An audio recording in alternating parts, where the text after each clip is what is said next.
ফাইন্নাহু মান সাল্লা আলাইহি সালাতান ওয়াহিদা, একবার নবী সাল্লাল্লাহু আলাইহি ওয়াসাল্লামের প্রতি দুরূদ সালাম সালাত পেশ করলে সাল্লাল্লাহু আলাইহি বিহা আশারা, তার বিনিময়ে আল্লাহ 10 গুণ সালাত রহমত বর্ষণ করেন।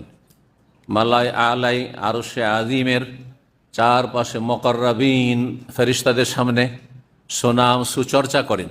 বলুন সুবহানাল্লাহ। আপনার আমার কোনো ব্যক্তির যদি রাজাদের সামনে, দুনিয়ার উদাহরণ দিয়ে বোঝানো সহজ,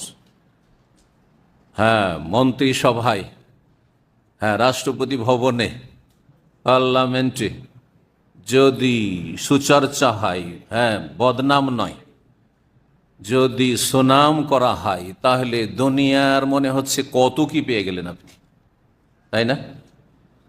অথচ তেমন কিছু না, আপনার মতোই তারা মানুষ।